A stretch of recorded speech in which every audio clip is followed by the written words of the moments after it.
Gopi Jana Vallabha Girivaratari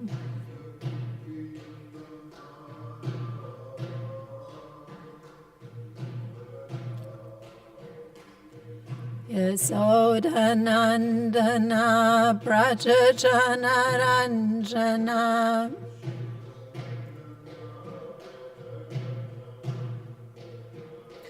Yamunatira Vanachari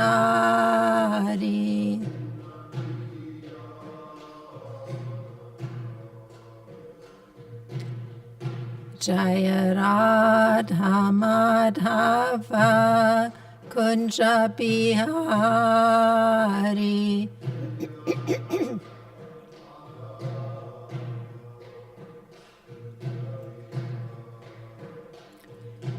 Gopi Jana Vallabha Girivaratari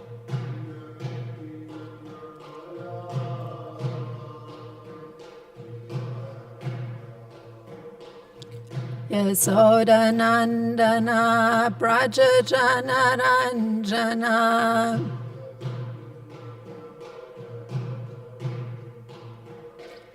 Yamunatira Vanachari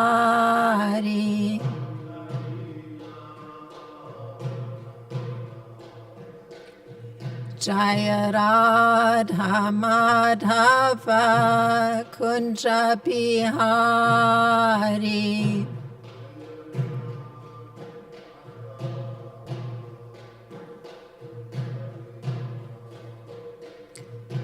Gopi Jana Vallabha Girivaratari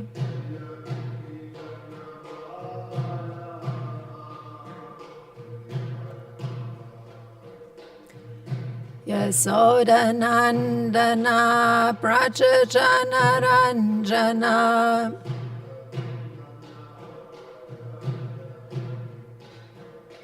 Yamunatira Vanachari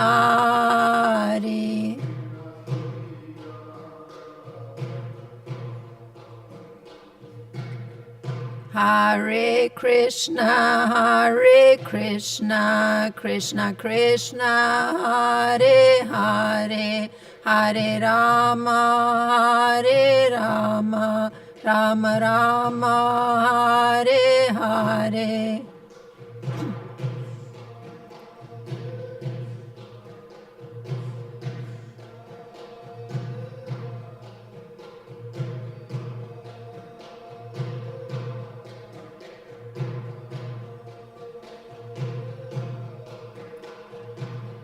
Hare Krishna, Krishna Krishna, Hare Hare, Hare Rama, Rama Rama, Hare Hare.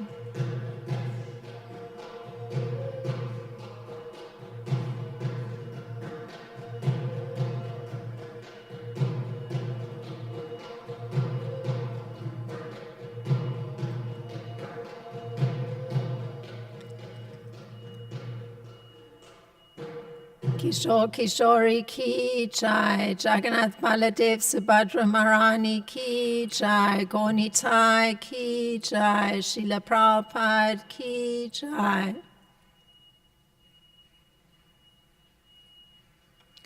Om Namo Bhagavate Vasudevaya.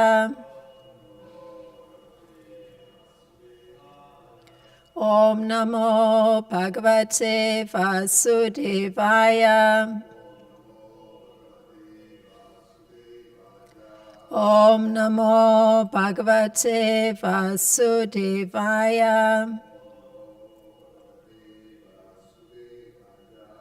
Good morning. We're reading from Canto 11, Chapter 6, Text 40 through 41.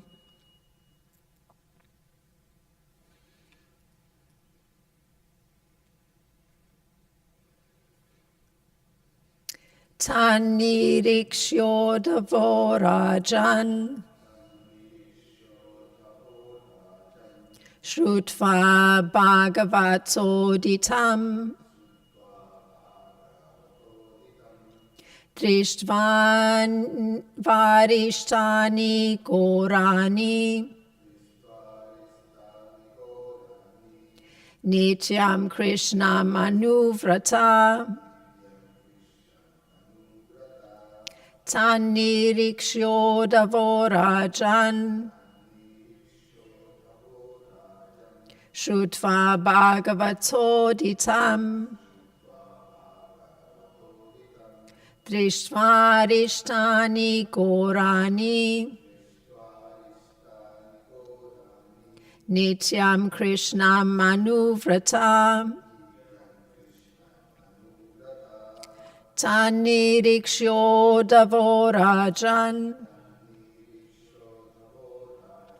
Shrutva Bhagavato Ditam Drishtvarishtani Gorani Nityam Krishna Manuvrata. Please chant. Tanirikshodavorajan Shrutva Bhagavato Ditam Drishtvarishtani Gorani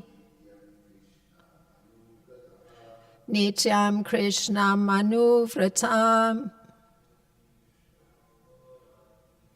Tanirikshodavorajan Shrutva Bhagavato Ditam Drishtvarishtani Gorani Nityam Krishna Manuvrata. Thank you very much. I'll read text 41. Vivikta upasangamya jagatam ishvarishvaram pranamya sirashapadau pranjalistam abasata. And the word for word, tat, that, niriksha, seeing, Uddhava, Rajan, O king, Shrutva, hearing, Bhagavata, by the Lord, Uditam, what had been said, Drishtva, observing, Arishtani, evil omens, Gorani, fearful, Nityam, always, Krishnam, of Lord Krishna, Anuvrata, a faithful follower, Vivikte, in privacy, Upasangamya, approaching, Jagatam, of all the moving creatures within the universe, Ishvara, of the controllers, Ishvaram, the one supreme controller, Pranamya, bowing down, Sirasha, with his head, Padau, at his feet, Pranjali, with hands folded in submission, Tam, to him, Abhasata, spoke. So the translation is by the disciples of Srila Prabhupada, as is the purport. My dear king, Uddhava was a constantly faithful follower of Lord Krishna. Upon seeing the imminent departure of the Yadavas, hearing from them of the Lord's instructions, and taking note of the fearful omens, he approached the personality of Godhead in a private place. He bowed down with his head at the lotus feet of the supreme controller of the universe, and with folded hands addressed him as follows. And the purport. According to Srila Jiva Goswami, there cannot be any actual disturbance in the Lord's own abode. The great disasters apparently occurring in Dwarka were an external show created by the Lord to facilitate his pastimes. We can understand the pastimes of Krishna only by hearing from the recognized acharyas. Lord Krishna is not a mundane historical figure, and his activities cannot be confined within the tiny limits of material logic.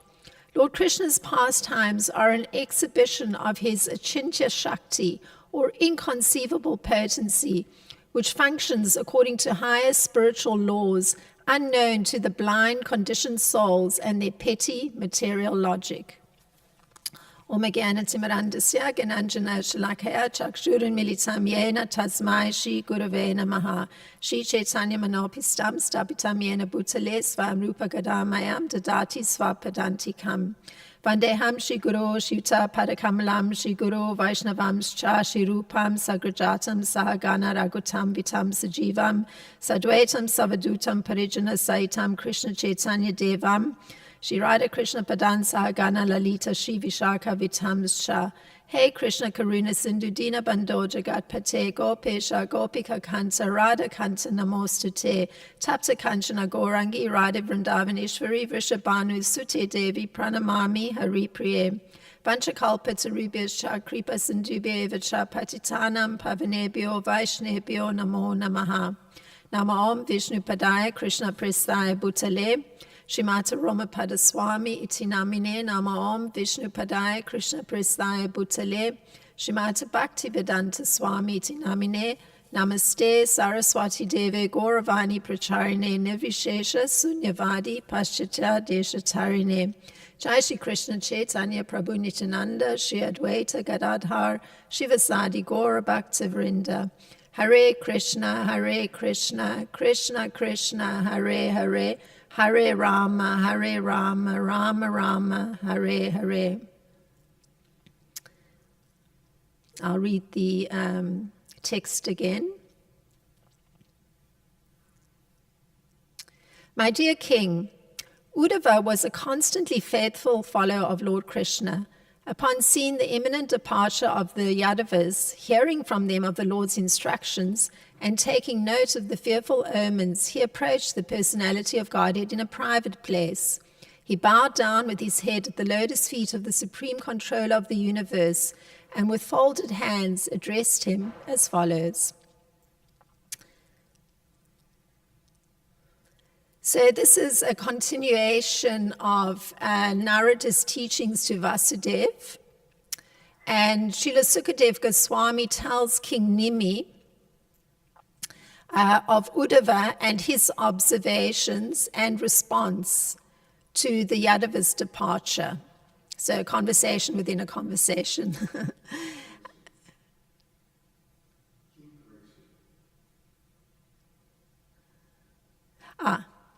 Srila Jiva Goswami, in commenting on this process, followed by Uddhava, puts it this way.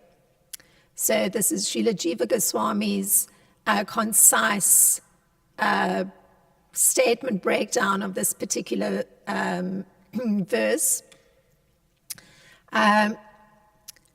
First, he saw the Yadavas starting their journey to Prabhas.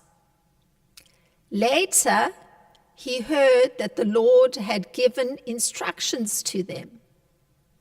Then he heard from them what he had said. He saw the omens that had been predicted.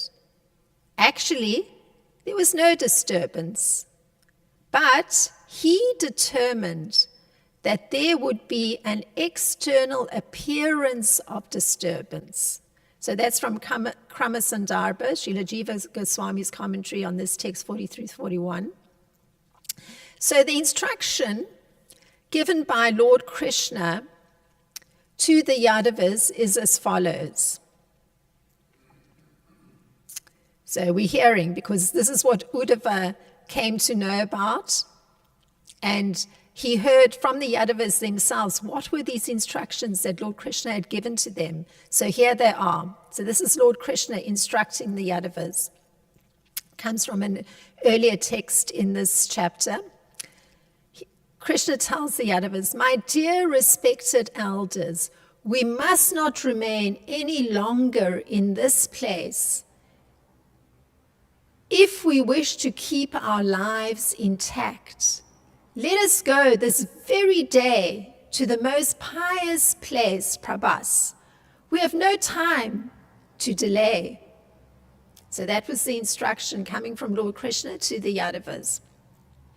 So there's an explanation given by the disciples of Srila Prabhupada, and that is that Lord Krishna, by his yoga maya, he bewildered the members of the Yadu dynasty and led them away to Prabhas. So that was that statement, his instruction to them. So the reason Krishna was doing this is that many of those members of the Yadu dynasty were demigods. And they had come to earth to assist Krishna in his pastimes. And now he was wanting to send them back to resume their posts of universal administration. And Krishna's understanding this, that if one leaves one's body in Dwarka, that means that automatically one's going to be returning to the spiritual abode. So that's the reason Krishna led these Yadavas to Prabhas. So Krishna is using the term to keep our lives intact. So this is a statement that would apply to ordinary human beings, but the understanding is that many of these Yadus were in fact demigods. So this was Lord Krishna making the arrangement that they're going to be leaving in the right place so they can return to their posts as demigods. So it wouldn't be correct for them to be departing from Dwarka. And of course they weren't ready indeed to return to the spiritual abodes. So it was taken care of, the whole matter, in a very excellent way. So one can consider this thing of being consistent in one's actions. So one can consider the justification for a particular behavior or in a particular situation, or a different behavior in a particular different situation, but it has to be consistent. So there's a pattern of behaving similarly in similar situations. Now, looking at Lord Krishna, exercising control over a situation is being consistent, and he explains it. This very Yadu dynasty in which I appeared became greatly magnified in opulence, especially in their physical strength and courage, to the extent that they threatened to devour the whole world. Therefore, I have stopped them. Just as the shore holds back the great ocean. So Lord Krishna is recognizing the desire on the part of the Yadus. Their desire was to spread all over the world. And since they were unlimited in number, Lord Krishna confined them to Dwarka. So he's been very consistent. He's controlling the movement of the Yadus. And Lord Krishna understood that due to their desire, the whole earth planet was insufficient for them. So not only are they unlimited in number, but they're extremely powerful. So Lord Krishna's understanding that actually the earth planet's even too small for them.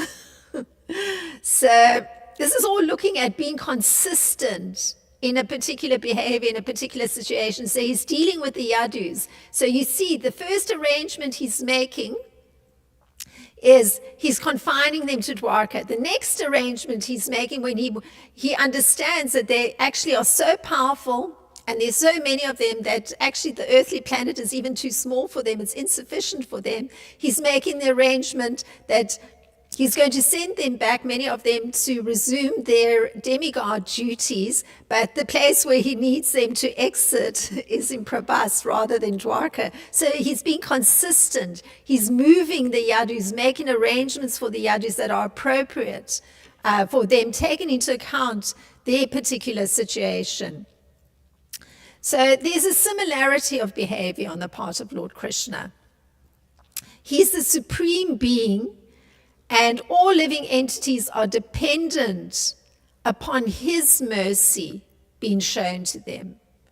And there's a text in Bhagavad Gita 7, chapter 7, text 5, Aperayam itastavyan prakritim vidhi me param jiva bhuta mahabahu yedam daryate jagat. Besides these, because he's addressing Arjuna here, but I'm going to make the connection. Besides these, O mighty armed Arjuna, there is another superior energy of mine, which comprises the living entities who are exploiting the resources of this material inferior nature. So in fact, all living entities are dependent upon Lord Krishna. They're never independent. And he creates the social divisions in society, the Brahmanas, the Kshatriyas, the Vaishyas, the Sudras, and he ordains that they follow rules and regulations suited to their particular position. So there's a nice explanation of this point of Lord Krishna being in charge and that all other living entities are dependent upon him. And the residents of Jambudvip, they say this, and I'm bringing this up because it's just such a nice explanation. My dear Lord, just as a puppeteer controls the dancing dolls and a husband controls his wife, your lordship controls all the living entities in the universe, such as the Brahmanas, the Kshatriyas, the Vaishyas, and the Sudras. Of course, in this case, he's dealing with the Kshatriyas, the Yadus. And we've just heard how he actually was making the arrangement all along, both confining them to Dwarka initially and then shifting them to Prabhas, the whole lot.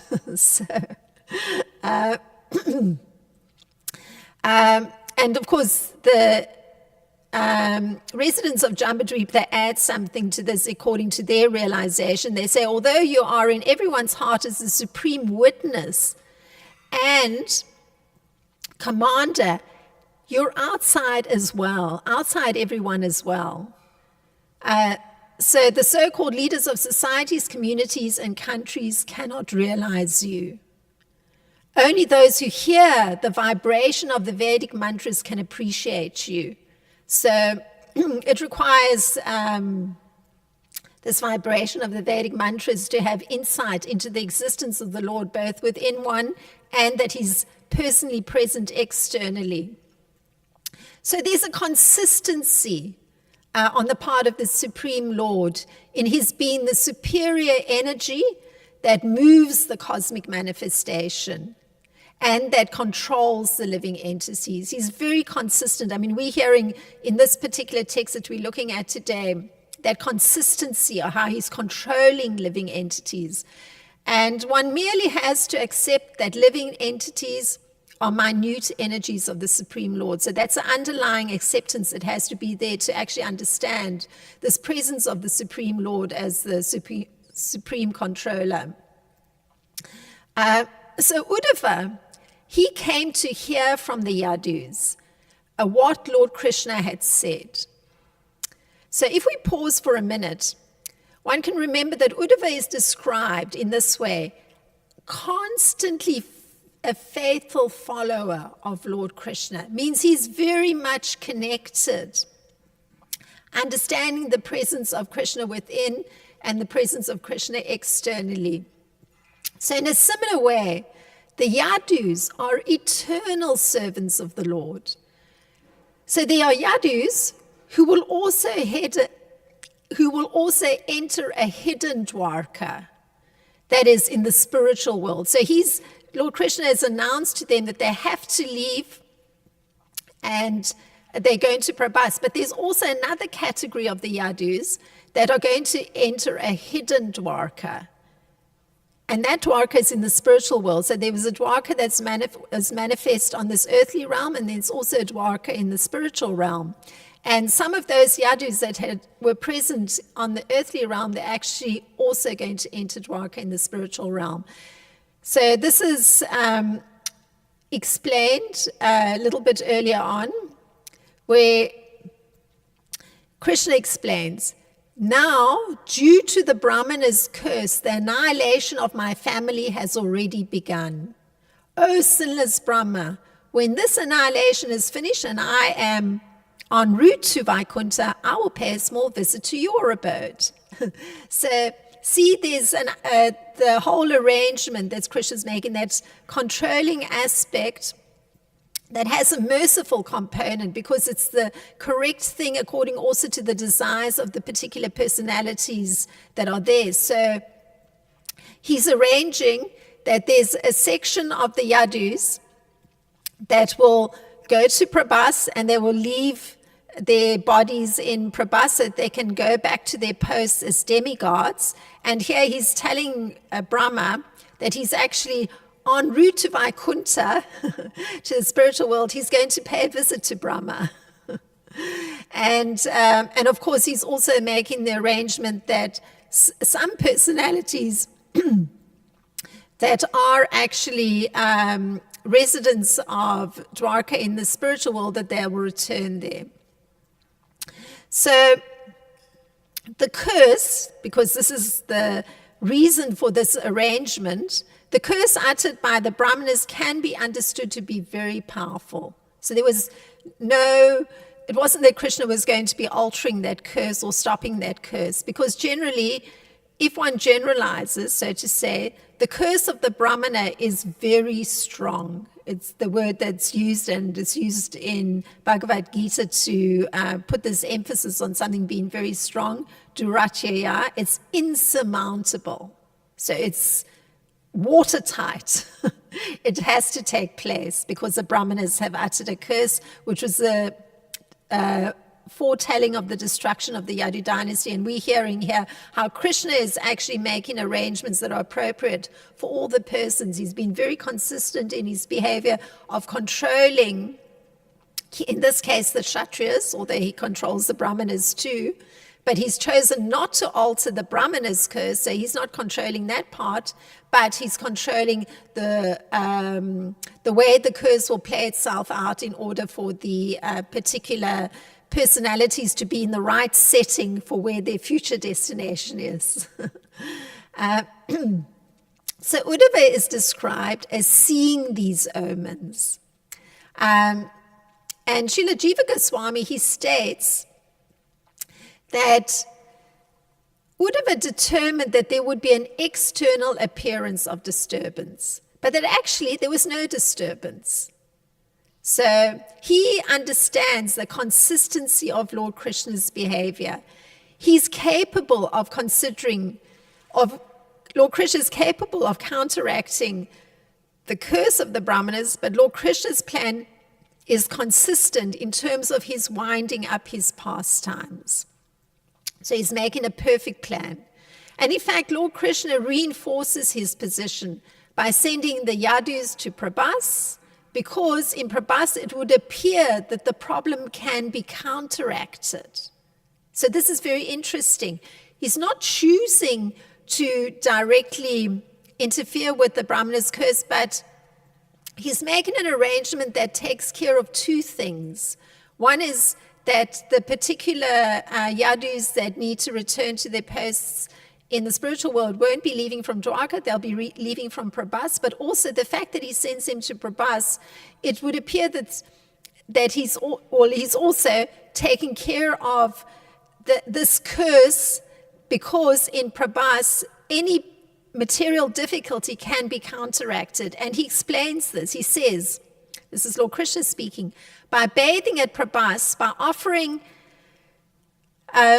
tarpanas, the offerings that are satisfying, to the pitris, the forefathers and the devotees, by feeding the worshipful Brahmanas, with various delicious foodstuffs and by bestowing gifts upon them as the most suitable candidates for charity, like sowing seeds, we will certainly cross over these terrible dangers through such acts of charity, just as one can cross over a great ocean in a suitable boat. So he's taking care of two things, and particularly this latter one, we're going to Prabhas, will seem to counteract the curse of the Brahmanas, because it's a place where performance of charity to Brahmanas is very powerful, and so it will actually allow for any danger that's present in one's life to recede. So, very interesting. This is Lord Krishna being very consistent in his behavior as a controller. But it's merciful, being merciful to his devotees, because everything is done in such a way that it can be of assistance, and it's thinking also about what the needs and desires are of his particular devotees.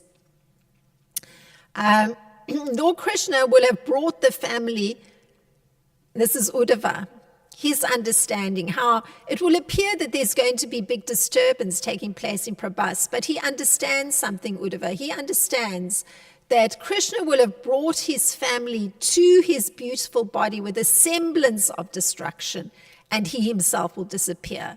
So Uddhava, because he's so closely connected to Lord Krishna, understanding him present within the heart, and even coming to take shelter of his lotus feet, which is what we're hearing in this verse, he's understanding it's only going to be a semblance of disturbance. It's going to appear to be disruptive, or is going to appear to be a destruction.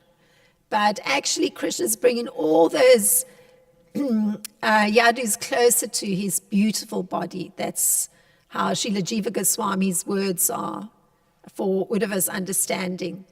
So this view of Lord Krishna's consistency of behavior is also acknowledged by the demigods, because they say this, because this is what we understanding from looking at this verse, very consistent in his behavior, Lord Krishna, very merciful to his devotees. So the demigods understand this consistency, because they say, support of all things. They understand. There is nothing remaining for you to do at this time on behalf of the devotees. So they completely understand the point that Krishna is at. You have almost withdrawn your dynasty by the curse of the Brahmanas. If you so desire, kindly return to your supreme abode. So they're completely in tune with what Krishna's desires are. And they're giving him the space. They're understanding perfectly that he's controlling things, but they see it as supportive control. They say, support of all things. At the same time, we humbly beg that you always protect us and the inhabitants of the planet, since we are your servants. So they, just as Uddhava has this understanding, something appears that there's going to be a huge disturbance taking place in Prabhas, the destruction of Krishna's dynasty, but he's saying it's just a semblance of disturbance, because he knows that Krishna's actually bringing those personalities close to his beautiful body, as Srila Jiva Goswami's words are. And also here we're hearing the demigods are also understanding this consistent behavior of Lord Krishna to control things, but always doing it in a way that's so supremely merciful, because he's understanding the mentality, needs, capacity of his devotees. And the demigods, make this beautiful statement where they actually understand Krishna's particular outlook and his particular desires and his particular arrangements that he's making. And they have the position of personalities that are very close devotees, because they end everything. We humbly beg that you always protect us and the inhabitants of the planet, since we are your servants. So that was earlier on in this chapter. So they encourage Lord Krishna to proceed as he planned. And he has made his dynasty as if invisible. He is to enter into his special manifestation of Dwarka, not visible to the material world. So that's actually what's going to take place. And in his form as Vishnu, he is requested to protect them, the protectors of the world. So the demigods function as protectors of the world, but he's been requested by those protectors of the world to protect them. And to protect the various servants in Vaikuntha, because they're also understanding that some of the yadus will be returning to Vaikuntha, to Dwarka in the spiritual world. And all of this understanding is there on the part of the demigods because they understand that he appeared with his various associates in this material world. So that was a little examination of this, and tomorrow will be the verse of what they actually, what Uddhava actually says to Lord Krishna. This was what was given today to speak on. So this was an exploration of these two verses.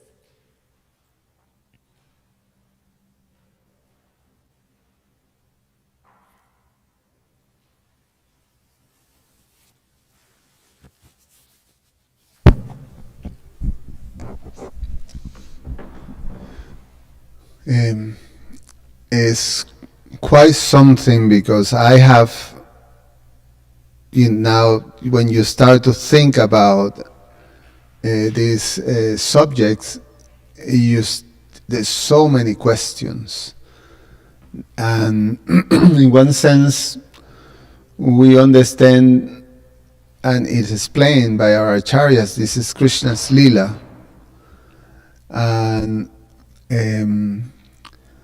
Krishna's Leela is controlled by the internal potency of the Lord, Yoga Maya, and then there's to try to understand Krishna's Leela from a perspective of mundane experience is completely bewildering. And from that perspective, there's so many questions. The one is that these are the Dwarkavasis, all the associates of Krishna in Dwarka. There's a holy dham, and they're understood to be Krishna's devotees, the Dwarkavasis, like that. So their position at least the immediate understanding is that their position is that these are eternal associates of the Lord. They're pure devotees that are assisting the Lord in the Leela. So, but at the same time, the order was, you appears, demigods, you appears in the Yadu dynasty. That was in the beginning, the 10th canto, when the Lord Vishnu instructed the demigods in the shore of the ocean of milk, you appear, I'm going to descend, and you appear in the Yadu dynasty, and like that. And now he's sending them back. So I remember hearing similarly that that demigods, some demigods, these personalities that are associates of the Lord sometimes are combined or merge some demigods with an eternal associate of the Lord. I'm not super understanding that. I don't have a full understanding of that, but there's sometimes a demigod personality and an eternal associate of the Lord from the spiritual world combined and into the personalities here on earth. So you have questions about that, how is that these associates of the Lord will not go back home, back to Godhead when they leave with the Lord. So that's one thing. There is instances, for example, when Lord Ramachandra left and he took everybody with him, they entered into the Sarayu River. He did ask some of them to stay. One was Hanuman, to stay behind. Some of the ones that he asked to stay behind also very bewildering. It became a demon. One is Dravida Gorilla. He was an associate that remains back too, and somehow there is instances like that some are left behind, or some, in this case, they have to go back to their position as demigods. So it's not easy to understand, I'm saying, that whole part. Another question difficult to understand is the decision that Krishna had to exit in such way, in a way that is almost unbecoming of the status of the associates of the Lord. They got drunk and they fought with each other and they kill each other. It's like, what an exit, I mean, the exit of the inhabitants of Ayodhya was sort of very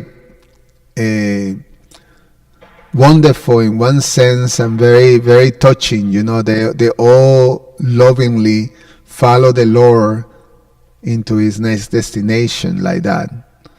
And it was very transcendental exit.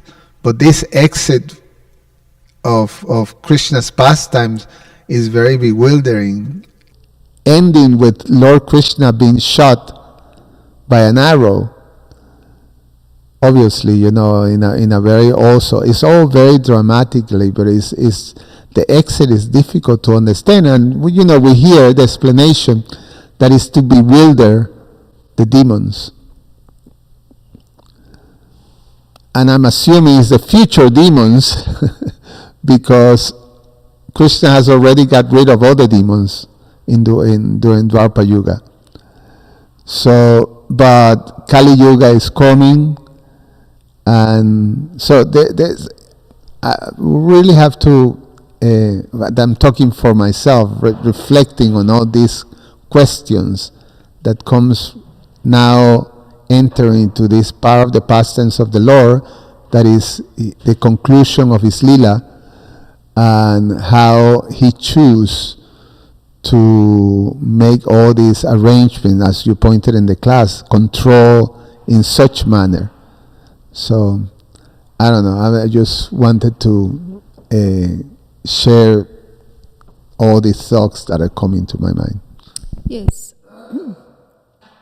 I think what you're looking at is that there may be not two categories of yadus, but rather that possibly even there may be a third category of demigod and eternal associate in one personality. I do not know that, but from what I understood from this verse and from looking very carefully at the previous texts of Lord Krishna giving an explanation, my understanding was that he's making arrangements, putting two categories there. So the one category of the yadus is those that he kept in Dwarka, but now he's moving them to Prabhas, and that is demigods that act, and this is based on the purport that was given by the disciples of Srila Prabhupada. He's moving them to Prabhas because he understands that if they were to leave in Dwarka, anyone who leaves from Dwarka on this earthly realm has to go to the spiritual abode. But these particular group of yadus who were demigods and those that Krishna instructed to come, he needs them to leave from a different place because they're not ready to go to the spiritual world. And also, he wants them to resume their posts of universal management. So hence he's moving them to Prabhas. So that's one category. That's what I understood. And then the second category are those yadus that are his eternal associates that will be going from Dwarka in the material realm to Dwarka in the spiritual realm. So I understood it as two distinct categories from looking at how Krishna is explaining things. And you were also drawing attention to the what seemed a sort of almost undignified exit. But then if you consider that if this understanding is, as I'm understanding it from looking carefully at the text and the purports and the commentaries, if those personalities that are in the Yadu dynasty that are going to be returning to their posts as demigods are actually engaging in fighting and having got intoxicated, and that is the way that the exit happens. It actually, if you think about it, is very much part of the trays of personalities that are demigods, that fighting spirit. It's there, and the intoxication part's not that surprising because it's also part of the Kshatriya code or permissible behavior. So it doesn't seem, or it seems in line with personalities that are in the demigod position or are now to be returning to their positions, both the fighting and possibly the intoxication having taken place that way. So I'm seeing it as sort of consistent with the category that was sent to Prabhas. Yeah. Yeah. It's still difficult to understand. But we accept it, it's Krishna's Leela, and we take benefit from that. Because the fact is that the whole Yadu, basically, only very little few Uddhava and some of the grandchildren, some few stayed, and the ladies, the queens. But everybody else is gone, and you have Aniruddha, Pradumya, Shamba, and the whole bunch of associates of the Lord that they were amazing personalities, Yeah. Yeah, so those eternal associates are going to be exiting directly from Dwarka to Dwarka in the spiritual realm. I mean, that's the understanding from Krishna's statements in the same chapter. Even to the point that some of them were fighting with Balaram and Krishna, It's like, oh my God, what's going on in here? But again, Krishna's Leela, that's the way he chose. And bewildering the demons. Well, I mean, you could even, question why Krishna should have been allowing for an arrow to be shot into his lotus foot. It all seems kind of very, what would be the word? In a sense, undramatic. Bhakti, you have heard something in that in your studies? I was just thinking something. So one thought just came to my mind was when Prabhu was telling that it is very difficult to understand. That is quite difficult, but then this verse came to my mind, Janma Karma Chame Divyam, where Krishna says that if you understand my activities to be transcendental, then you become liberated. So one aspect of my thought process was that we have to somewhere accept inconceivability of the Supreme Personality of Godhead. Unless we do that, it becomes very difficult to answer all questions like whatever come in our spiritual life. That was one thought.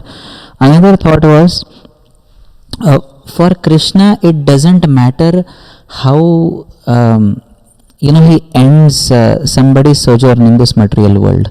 That was another thought, because if we see some devotees in our movement also, they had a very undramatic exit.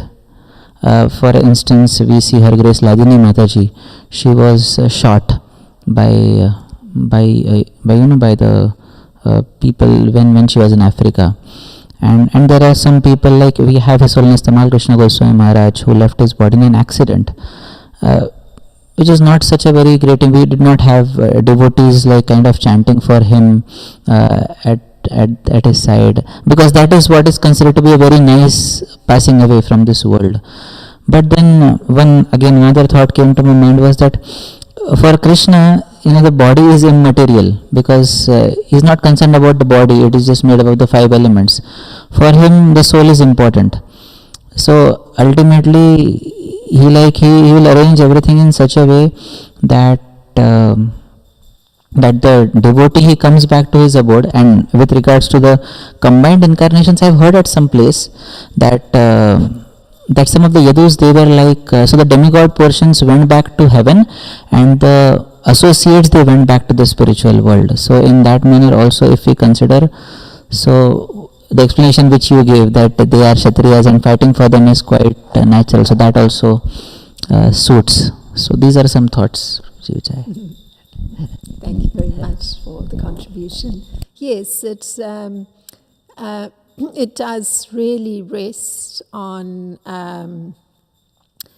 having an acceptance that Krishna is that supreme controller, and so that he's actually completely attuned to the desires and capacities of each individual. So his arrangements are actually completely perfect for each individual. So one has to accept that position of his. So I guess I was very,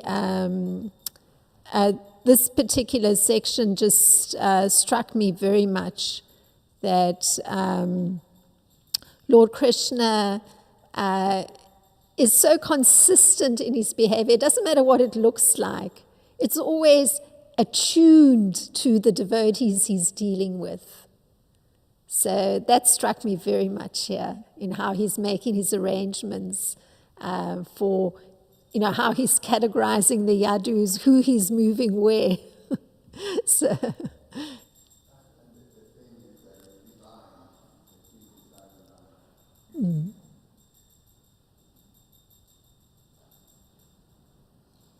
Free class, Mathaji.